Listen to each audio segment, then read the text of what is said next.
Pessoal, então dando continuidade no nosso segundo momento de aula, observe o seguinte, lá no seu livro está desse jeito aqui, ó. Tem uma tabela mostrando os ácidos e os hidróxidos, lembrando que hidróxidos é tipo básico, né? E os ácidos são ácidos. E aqui está mostrando a reação. Nesse momento eu vou estar falando só o nome e como que ele ocorre o processo de ionização ou dissociação.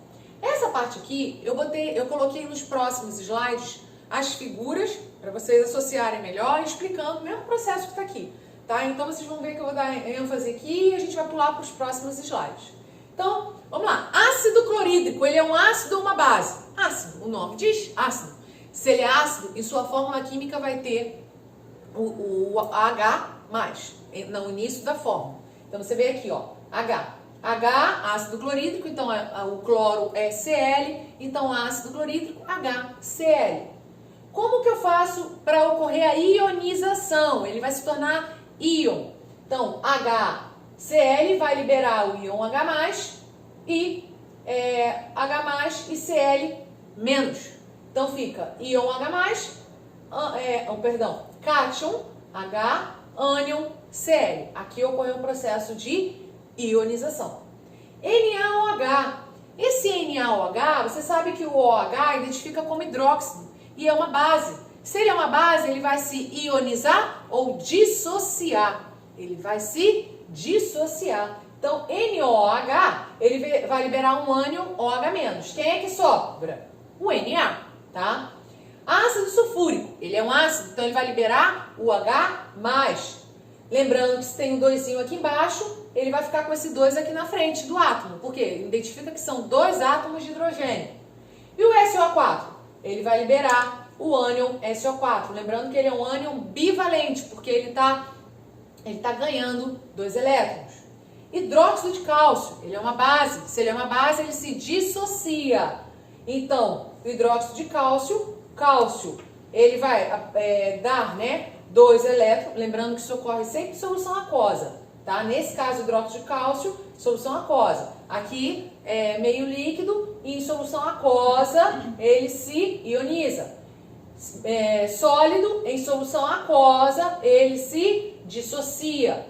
Gasoso, em solução aquosa, ele se ioniza. Então, reparem que no lado esquerdo, você vai encontrar tanto no sólido ou líquido, vai depender do material.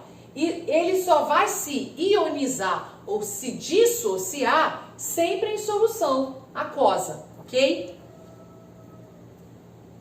Então, aqui o ácido nítrico, ele é um ácido, então ele vai se ionizar. O ácido nítrico está no estado líquido, no meio, em solução aquosa, ele libera o H+, e o NO3-, o cátion e o ânion. Hidróxido de magnésio é uma base, então ele se dissocia. Ácido carbônico, ele é um ácido, então ele se ioniza, tá? Os processos vão se repetir. Hidróxido de amônio, então ele é uma base. Então você vai ver o processo em meio aquoso, ele vai se dissociar. Ácido fluorídrico, ele é um ácido, então ele se ioniza. Hidróxido de potássio, ele se dissocia. E ácido fosfórico, ácido, ele ioniza. Hidróxido de alumínio, ele é uma base, então ele se dissocia. Todos eles vão estar acontecendo a mesma coisa, tá? O que eu quero que vocês entendam é como que ocorre o processo dessa ionização e da dissociação. Vai ter uma atividade no seu livro pedindo sobre isso aí, para você dissociar ou ionizar as fórmulas relacionadas e citadas aqui, tá? Então, ácido sulfídrico, ele vai se ionizar, ok? Então, agora, muito importante, para você manusear as substâncias químicas no geral, ácido ou básico, você tem que tomar muito cuidado, tá? Porque, no caso, por exemplo, do ácido, ele pode sofrer um processo de corrosão. Outro detalhe muito importante, isso aí faz parte da biossegurança. Laboratorialmente, isso aí é tradicional, mas fora dos laboratórios é muito importante também. Você não vai identificar a propriedade característica do material utilizando sentidos como olfato, gustação. O máximo que você pode observar é a visão e numa certa distância. para você identificar as vezes materiais, você nunca pode levar o nariz e cheirar. Por quê? Você pode, já houve casos de perda de olfato, exatamente por isso. Inclusive, já comentei isso em sala de aula. Muito cuidado, tá? A gente tem que observar e ver, através da fórmula química dele, qual é a propriedade que ele possui, ok? Nunca utilizando seus sentidos para isso. Então, vamos lá. Desses ácidos, dessas bases que eu falei, a gente vai estar mostrando aqui exemplos, ok? Então, ácido fluorídrico, qual é a fórmula dele? HF. Se ele é ácido fluorídrico, ele ocorre em processo de ionização. E a característica da fórmula química é a presença do H no início da fórmula. Então, nas condições ambientes, é um gás incolor que tem a característica de corroer o vidro quando em solução aquosa. É usado para fazer gravações em cristais e vidros, tá? Geralmente você vê isso em carro, da qual é nomeado a numeração do chassi no vidro dos carros, tá? É feito com ácido fluorídrico. Ácido clorídrico. Cuidado com esse ácido clorídrico, porque sempre quando a gente fala em sala, a gente fala do ácido clorídrico presente no nosso estômago, para o processo de digestão. Perfeito, é ácido clorídrico. Mas também usamos o ácido clorídrico na limpeza de casa, na limpeza de pisos, né, azulejos. Só que no processo industrial, né, para limpeza, é dado um outro nome para ele. É ácido muriático, tá? Então, o ácido muriático, qual é a composição? Qual é a composição química dele? A fórmula química dele? HCl, tá? Então, próximo exemplo, ácido sulfídrico. Ácido sulfídrico. Professora, eu não entendo porque aqui o nome é hídrico, ou melhor, drico no final. E em outros casos, ele não tem o drico no final. Reparem que todos que eu vou falar aqui, desses slides aqui, tem o hídrico no final, tá? Isso é uma característica da nomenclatura dos ácidos, tá? A gente vai ter que pincelar isso daí por causa do conteúdo, exatamente pelo conteúdo não está lá no seu livro, mas eu quero chamar a atenção disso daqui para vocês entenderem o nome, por que tem a nomenclatura para cada ácido, tá? Nessa fórmula química aqui do ácido, você vê a presença do oxigênio? Não. Quando for um ácido, professora, como é que eu sei que é ácido? Exatamente pelo H estar no início da fórmula química. Se você está vendo o H no início e não está vendo a presença do oxigênio na sua fórmula, ele vai ter sempre o hídrico. Então esse aqui é o enxofre, a gente sabe que o enxofre, numa fórmula a gente fala ele é relacionado ao termo sulfos, então aqui é sulfídrico. Aqui, ácido, carbono e nitrogênio, cianídrico, ok? Então, no caso, o ácido sulfídrico, ao pressentirem o perigo, certos animais como o gambá, por exemplo, e a maritaca, liberam uma mistura de substâncias de odor desagradável, entre as quais o ácido sulfídrico. Um deles é o ácido sulfídrico. Ácido cianídrico. As folhas de mandioca, apesar de venenosas, podem ser utilizadas como alimento para o gado.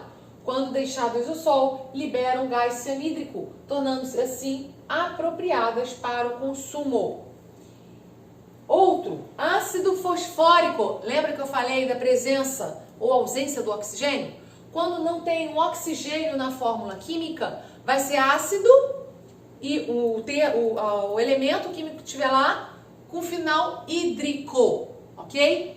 Quando tiver a presença do oxigênio, vai ser o termo ico no final, o sufixo ico no final da nomenclatura do elemento citado. Aqui é fósforo, então é ácido fosfórico.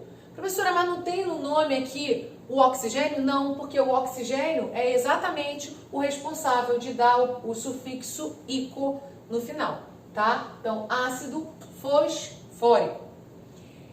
Onde está presente esse ácido fosfórico? Principalmente em refrigerantes, tá?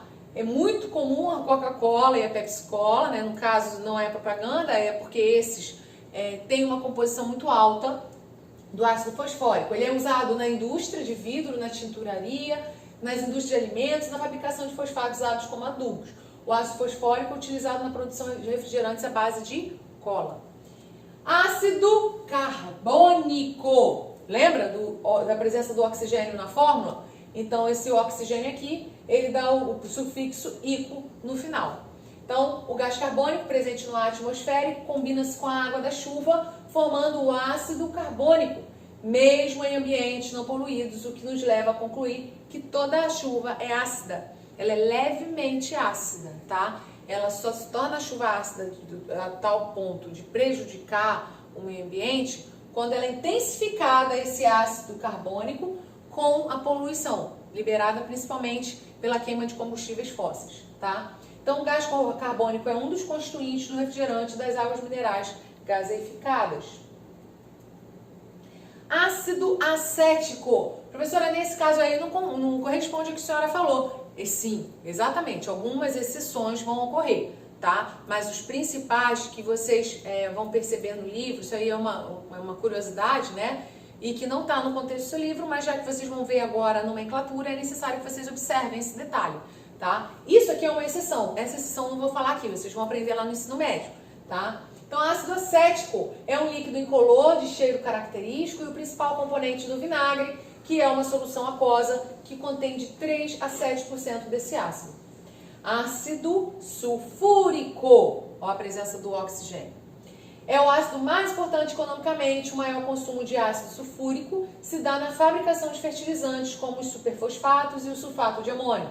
É ainda utilizado nas indústrias petroquímicas, de papel, de corantes e nos acumuladores de chumbo, baterias de automóveis, por exemplo, tá? Esse ácido é corrosivo, muito corrosivo, é altamente corrosivo. Então, outro ácido nítrico, depois de ácido sulfúrico, ó, reparem novamente, ico, sufixo ico. O ácido nítrico é o mais fabricado e consumido na indústria, a temperatura ambiente é um líquido incolor e fumegante, ele é volátil, ou seja, ele pega fogo com facilidade, ataca com violência os tecidos animais e vegetais, produzindo manchas amareladas na pele. Seu manuseio, portanto, requer muito cuidado, pois seus vapores são muito tóxicos. Uma das mais importantes aplicações de ácido nítrico relaciona-se na fabricação de explosivos, como TNT, nitroglicerina. Próximo. Agora, aqui nesse slide você percebe que não tem ácido e tem base. Por que eu sei que é base? Olha a presença do ânion OH. Então, se tem base, se tem a presença do ânion OH, ele vai ter a nomenclatura como hidróxido de alguma coisa. No caso aqui, sódio. Então, é hidróxido de sódio. Hidróxido de sódio, comercialmente puro, é conhecido como por soda cáustica, usado na fabricação de sabões e é altamente corrosivo. Aqui, ele está misturado com outras substâncias, tá? O hidróxido de sódio puro é a soda cáustica, ok? Hidróxido de cálcio, conhecido por cal extinta ou apagada, ou hidróxido de cálcio é comumente usado na construção civil para a preparação de argamassa. Hidróxido de magnésio, isso aqui, não sei se vocês ainda tá se vocês conhecem, era muito usado na ingestão para azias, tá? E esse hidróxido de magnésio é exatamente, ele era conhecido, era chamado por leite de magnésia, exatamente pela cor dele, tá? Ser meio leitoso. E é usado para azia. Hidróxido de amônio. Hidróxido de amônio, ele é obtido pela dissolução da amônia em água e é chamado amoníaco, usado em alguns produtos de limpeza. Alvejantes, em geral, tem hidróxido de amônio. Galera, então nessa primeira aula a gente encerra por aqui. Solicito a vocês que vocês façam as atividades da página 24, que estava aqui, que eu coloquei aqui, que era aquela tabela comparativa de sabor, pH, que eu organizo as ideias, e a página 31 e 32 do seu livro didático, ok? Então a gente encerra por aqui. Até a próxima aula.